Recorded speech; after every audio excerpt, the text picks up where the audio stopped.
எந்த குழந்தையும் நல்ல குழந்தைதான் மண்ணில் பிறக்கையிலே அவன் நல்லவனாவதும் தீயவனாவது யார் வளர்க்கறது இல்லையா? அன்னை வளர்ப்பது வளர்க்கணும். பிள்ளை என்னமா கம்ப்யூட்டர் விளையாடுறா, மொபைல்ல பிதுக்குறா ஒன்னே பிதிக்கிறவா, செத்தே போயிரும், மானம் கெட்டு போயிரும் பாத்துக்க. இதனால நம்ம எச்சரிக்கை அடைந்திருக்கிறோம். நாம எத்தனை தடவை பேசலாம், செவிடங்காதுல ஊதுன சங்கு மாதிரி செல்லிருக்கு. இந்த அங்கிள் வந்தால் இப்படிதான் எங்களை திட்டிக்கிட்டே இருப்பாரு. மூத்தோர் சொல் வார்த்தையும் முதலில் கனியும் முன்னர் கசக்கும் பின்னர் இனிக்கும். மகளே போகாதடா, இந்த உலகம் உன்னை நாசப்படுத்தும். பொய்யான வார்த்தைகளை நம்பி மயங்கி விடாதே. வாட்ஸ்அப்ல பிதுக்காத, பேஸ்புக்ல போய் உன் போட்டோ போடாத, உன் அந்தரங்க காரியங்களை வெளிவிடாத. புடிச்சு வச்சுக்குவான், அப்புறம் நீ தப்பிக்கவே முடியாது. பாரு, அந்த கதறுதலை கேட்டு 3 நாள் என்னால தூங்க முடியல. முதல்ல சொன்னமே கேட்டியா? தொடாத, போகாத, அறிமுகம் இல்லாதோட பழகாத. எங்க வீட்டுல அன்பே இல்ல அங்கிள். அன்பு இல்லையா? 22 வயசு நாய் பண்ணி மாதிரி உன்னை வளர்த்துருக்கு. என்ன சேலை கட்டையோ, என்ன சுடிதார் கட்டையோ, என்ன டவுசர் கட்டையோ, என்ன பேண்ட் கட்டையோ இங்க கேட்கறான், வாங்கி கொடுக்குறாங்க. வாட்சா, பைக்கா, 1.5 லட்சத்துக்கு பைக்காங்க. அது என்ன பைக்கடா தம்பி? என்னது? எமக எபிசெட்டா? எபிசெட் பாரு கேட்கிறான். அம்மா தாலி மாலையை வச்சு கொடுக்குறா. அடுத்த நாளே மண்டை புலந்து கிடக்காம பாத்துக்கோங்க. அதுவும் தாயை கூட்டிட்டு போக கூடாது, சேலை கட்டினவங்களை வைக்க கூடாது, சாரி கார்டே இல்லாத பைக் அவங்க அப்படி தூக்கி நிக்குது பாத்துக்கோங்க. அவங்க அங்க ஜீன் போட்டவங்களை தூக்கி உள்ள வச்சு அவங்க சரிஞ்சு வந்து ஒரு முதுகுல படுத்து கிடக்கணும். அப்படி சரிங்க. பைக் எப்படி அமைச்சிருக்கான் பாருங்க, சாத்தானோட டெவில்ஸ் பிளான். பின்னாடி தூக்கி இருக்கும், அங்கே தள்ளி இருந்தாலும் சறுக்கி கொண்டு வந்து ஒட்டிடும். அதுல போவாரு பாருங்க, ஆக்சிலேட்டர் அவகல்ல தான் இருக்கும். செத்து பெற போறல. அற்ப நிமிஷ ஆசை காட்டியே அக்கினி கடல் தள்ளுவானே, நீ உனக்கு சொந்தம் அல்லவே. மீட்கப்பட்ட பாவி, நீ உனக்கு சொந்தம் அல்லவே. கைய தட்டுங்களேன். மற்றவர்கள் எப்படியே போகட்டும். என்ன அங்கிள், லவ் புனிதமானது அங்கிள், விளக்குமாறு. என்னுடைய வேதம் சொல்லுங்க, இச்சையோடு ஒரு ஸ்திரியை பார்க்கிற எவனும் அவளோடு, சத்தமா சொல்லுங்க இல்லாட்டி எரிஞ்சிருவேன் சொல்லியிருக்கேன், கட்டாயம் எறிவேன். இச்சையோடு பார்க்கிற எவளும் அவளோடு விபச்சாரம் செய்ய போகிறானா, செய்து ஆயிட்டா, ஆல்ரெடி நீ முடிச்சிட்ட. நியாயத்தீர்ப்பன்னைக்கு விபச்சார குற்றத்திலே உனக்கு தண்டனை பரலோக கோர்ட்ல விதிக்கப்படும். நான் செய்யலன்னு சொல்ல முடியாது. எங்க லவ் பண்ற பொண்ணும் பையனும், அன்புள்ள சகோதரிக்கு நான் எபேசியர் நிருபம் வாசித்தேன், நீ வாசித்தாயா? ஏசாயா தீர்க்கதரிசி இப்படியாக சொல்லி இருக்கிறான், நீ காலையில ஜெபம் பண்ணாயா, மாலையில ஜெபம் பண்ணாயா, அப்பா அம்மா கீழ்ப்படிந்தாயா, இப்படியா பேசுமா? ஏங்க காலையில நைட்டு 9 மணிக்கு காதுல வைக்கிறேன், காலையில 3 மணி வரை பேசிக்கிட்டு இருக்காங்க. ஐயோ என்னதான் பேசலானோ தெரியல. மன்னிச்சிடணும், நான் சொல்றது ஆவிக்குரிய காரியங்களை எடுத்துக்கங்க. கல்யாணம் பண்ணவங்க மட்டும் ஒரு கையை வைத்து காட்டுங்களேன். கல்யாணம் பண்ண அப்பா அம்மா தங்கச்சி தம்பி எல்லாம் கை வைத்து காட்டுங்க பார்க்கலாம். போட்டுருங்க, நீங்க விட்டுருங்க. ஐயாமார் மட்டும் கை வைத்து காட்டுங்க. ஐயா நீங்க கல்யாணம் பண்ணிட்டு அப்படி வச்சுக்கோங்க. அன்பான மனைவிகள் தான் நிறைய பேருக்கு, ஏன்னா கிறிஸ்தவ பிள்ளைங்க தானே. உங்க மனைவிட்ட போன் பண்ணீங்கன்னா எவ்வளவு நேரம் நீங்க பேசுவீங்க? தயவு செய்து யாரோ ஒருத்தர் சொல்லுங்களேன். ஐயா ஐயா நீங்க சொல்லுங்க, முன்னாடி நிக்கிற ஐயா சொல்லுங்க. 1 மணி நேரமா? கேட்கலையா? 1 நிமிஷமாயா? எவ்வளவு வருஷம் ஆச்சு கல்யாணம் ஆகி? 20 வருஷம். 20 வருஷம் வாழ்ந்து 1 நிமிஷத்துக்கு மேல பேச பிடிக்கலைங்க. இவன் 2 ஹவர்ஸ்ல இந்த தெருவுல பாக்குறான், அன்னில இருந்து பேச ஆரம்பிக்கிறான் பாருங்க. 20 மணி நேரம் பேசுறான். சீரழிஞ்சு செங்க சமக்க போற பாத்துக்க.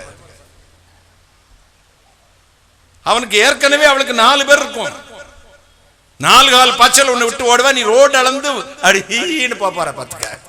ரோடு அளப்பான். அடுத்து பார்த்தா இங்க மரட்ட தாடி வச்சுக்கிட்டு அப்படியே போய்கிட்டு இருப்பான். ஏண்டா கிறுக்கு, லவ் பண்ணானே ஃபெயிலியர் ஆச்சு. எந்த பொம்பளைக்காவது லவ் ஃபெயிலியர் வந்து கிறுக்கு பிடிச்சிருக்கா சொல்லுங்க? இவன் தான் கிறுக்கு பிடிச்சி அலையிறான், தாடி வைக்க ஆரம்பிக்கிறான். நகம் வைக்கிறான், குளிக்க மாட்டான், நாத்தம் புடுங்குதுங்க. என்னட்ட தான் தூக்கிட்டு வந்து போடுவாங்க, அண்ணே ஜெபம் பண்ணுங்க, அவனுக்கு ஏதோ பேய் இல்லைங்க. ஜாக்கிரதை. பெண் பிள்ளைகளுக்கு அப்பாவாக, அண்ணனாக, உன் தாய் மாமனா சொல்றேன், போனை கையில் எடுக்காது, பட்டன் போன் வாங்கி கொடுங்க. ஆன்லைன்லாம் யூஸ் பண்ண விடாதீங்க. அப்புறம் பிரதர் ஐயா போத்தான் செய்யும். தயவு செய்து போன் தேவைதான், ஆனால் அதை நீ ஆள கற்றுக்கொள்ள வேண்டும். அந்த போன் ஒன்னு ஆளக்கூடாது, கைகளை தட்டி. அப்படி மனது இருக்குமானால், பலம் இருக்குமானால் பரவாயில்லை. ஆனா இல்லையே, எங்க மதுரைன்னு அடிக்கிறேன் அந்த டெலிபோன்ல, மதுரைன்னு 2 மீனாட்சி கோபுரம் வருது, அப்புறம் மதுரையில மகால் திருமலாக்க மகர், அடுத்து 2 அசிங்கமா ட்ரெஸ்ஸே இல்லாத 2 பொம்பளை தான் வந்து நிக்கிறான். எங்களுக்கே இந்த கதின அந்த பயங்க சும்மாவையா விடுவான்? சாதாரண ஒரு விஷயத்தை அசிங்கமான சைட்டுக்கு போன அவசியமே இல்லைங்க. தூத்துக்குடின்னு அடிச்சு பாருங்களேன். இன்னைக்கு நான் இப்ப செக் பண்ற வீட்டுல போய் செஞ்சு பாருங்க. பாத்துறாத, தூத்துக்குடின்னு அடிச்சா கூட அந்த தூத்துக்குடியும் வரும், சேர்ந்து வருங்க. அழையாத விருந்தாளி, திறந்த வீட்டுக்குள்ள நாய் நுழையிறது மாதிரி வருது பாவம். கைகளை தட்டி இந்த பாவத்தை தான் சங்கருக்க வேண்டும். கைகளை தட்டி ஒரு அல்லேலூயா சொல்லுங்களேன். இந்த அருவருப்பை தூக்கி போட்டு மிதிக்க வேண்டும். நீ அந்த பாவத்தை செய்யக்கூடாது என்பதற்காகத்தான் கர்த்தருடைய கண்கள் நீதிமான்கள் மேல் நோக்கமாகவே இருக்குது. அல்லேலூயா, ஒரு அல்லேலூயா சத்தமா சத்தமா அல்லேலூயா. ஒரு சின்ன எக்ஸாம்பிள் சொல்றேன். உடன் பிறந்த சகோதரனை பெத்த தகப்பனை விட எந்த ஆணையும், அது சித்தி பிள்ளை பெரியப்பா பிள்ளையா இருந்தாலும் சரி, ஒரு டிஸ்டன்ஸ் மெயின்டைன் பண்ணுங்க. இது அட்வைஸா சொல்றேன், பிரசங்கம் இல்ல. ஒரு அண்ணனா அதான் சொல்றேன், நான் தாய் மாமனா சொல்றேன். டிஸ்டன்ஸ் மெயின்டைன் பண்ணுங்க. எப்ப சறுக்கும்னே நமக்கு தெரியாது.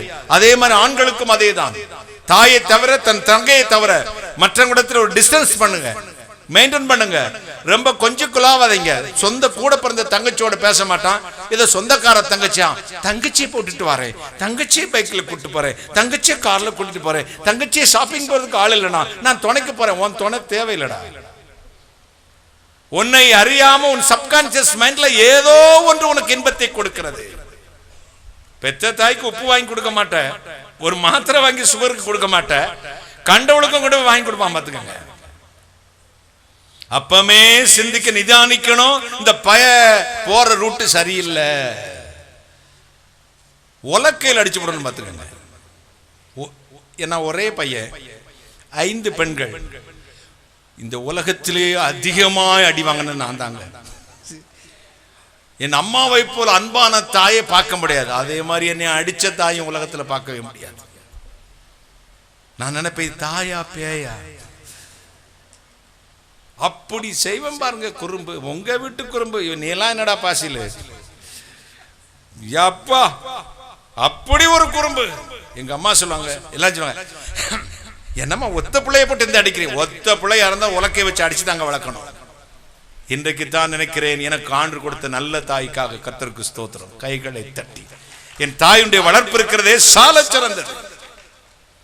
சின்ன வயதிலே எனக்கு அம்மா சின்ன வயதா இருக்கும் பொழுது தப்பு பண்ணிட்டா உப்புக்கல் எடுத்து போடுவாங்க, முழங்கால் போடுவாங்க, பெரம்பு ஒண்ணு வச்சிருப்பாங்க, வெள்ளாசி தள்ளிடுவாங்க. பார்த்து பிரிச்சு எடுத்துருங்க பிள்ளைகளை. 3 வயது வரை குழந்தைகளை கொஞ்சி முத்தமிட்டு மார்பிலை அணைத்து வைத்து வளர்க்க வேண்டும். 3 வயதிலிருந்து 12 வயது வரை அடிமையை போலவே நடத்த வேண்டும். பாருங்கள், பெரம்பை கையாளாத பிள்ளைகளை பகைக்கிறான். 13 டீனேஜ் ஆரம்பிச்சிச்சு, தோளுக்கு வந்துருவான். தோளுக்கு வளர்ந்துட்டா யாரு அவன்? தோளை ஃப்ரெண்ட் ஆக்கிறணும். வேற எவனையும் ஃப்ரெண்ட் பிடிக்க விட்டுறாதீங்க. அப்பா அம்மார்களே, நீங்களே ஃப்ரெண்ட் ஆயிருங்க. கைகளை தட்டி. சூப்பர்ல, அது ஐடியா நல்லா இருக்கா? டிப்ஸ் எழுதிக்கங்க. 3 வயது வரை குழந்தைய மார்பிலே அணைத்தது, சூடு விலக கூடாது, அப்படி கொஞ்சி குழாவி வளர்க்க வேண்டும். 3 to 12 வயது வரை அடிமையை போல நடத்த வேண்டும். 12 வயதுக்கு மேல ஃப்ரெண்ட் ஆயிரணும். அம்மா மகளுக்கு ஃப்ரெண்ட் ஆயிரணும், அப்பா மகனுக்கு ஃப்ரெண்ட் ஆயிரணும். உங்கள் குடும்பம் செழிக்கும். ஆமீன் சொல்லுங்களேன். உங்கள் வாழ்வு செழிக்கும். எத்தனை சந்தோஷம் பாருங்களேன்.